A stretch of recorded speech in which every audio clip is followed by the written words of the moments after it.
ဟိုးရှိတုန်းကပေါ့ကွယ်တောအုပ်ကြီးတစ်ခုထဲမှာတငယ်ချင်း၃ဦးရှိတဲ့ကွယ်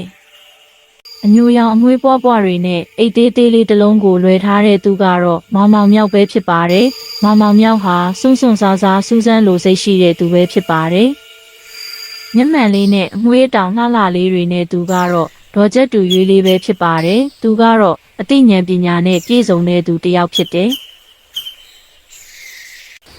နောက်တဦးကတော့တေးသေးလေးနဲ့အညိုရောင်အမွှေးပွားပွားတွေနဲ့ချစ်ဖို့ကောင်းတဲ့ရှင်ကလေးမောင်ညိုဖြစ်ပါတယ်။သူလေးကတော့အကောင်သေးတလောက်အရန်ကြောက်တတ်တဲ့အကောင်ငယ်လေးပေါ့ကွယ်။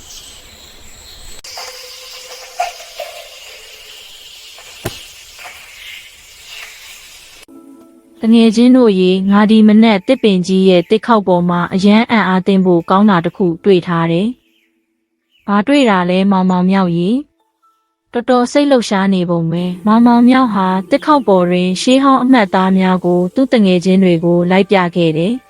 ။ဒါကရှေးလူသားတွေရေးခဲ့တဲ့မြေပုံပဲဒီတောထဲမှာရှားပါးပန်းတစ်မျိုးပေါက်ရနေရာကိုပြထားတာပဲ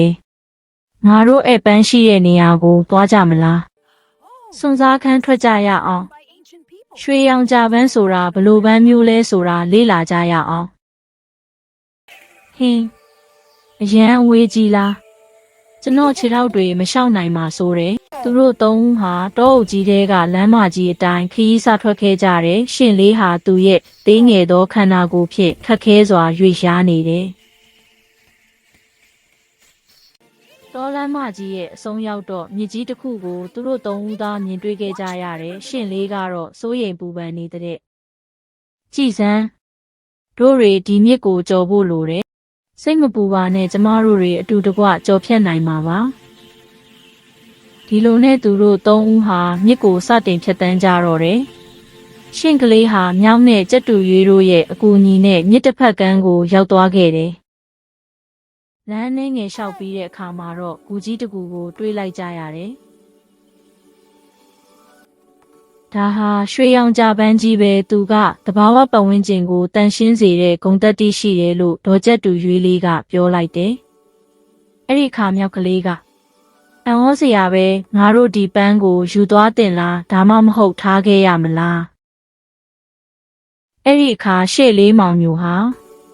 မယူပါနဲ့တဘာဝအလှကိုထိမ့်သိမ့်ဖို့လိုတယ်တို့တွေတဘာဝကိုထိမ့်သိမ့်ဆောက်ရှောက်ကြရအောင်လို့ပြောလိုက်တယ်။အဲ့ဒီအခါသူတို့၃ဦးဟာကြာပန်းကိုမခူးပဲဒီတိုင်းထားခဲ့ကြတယ်။အဆုံးမှာတော့သူတို့၃ဦးဟာပျော်ရွှင်စွာနဲ့မိမိတို့ရဲ့နေရာကိုပြန်လာခဲ့ကြတယ်တဲ့ကွယ်။ကြက်တူရွေးလေးဟာအခုလိုပဲပြောခဲ့ပါတယ်။ဒီစွန့်စားခန်းဟာငါတို့ကိုသင်ခန်းစာ၃ခုပေးခဲ့တယ်။ပထမတစ်ခုကစူးစမ်းလိုစိတ်ဟာအလွန်ပဲအရေးကြီးတယ်။ဒုတိယအချက်ကမိတ်ဆွေတွေနဲ့ဘယ်အရာမဆိုရင်ဆိုင်နိုင်တယ်။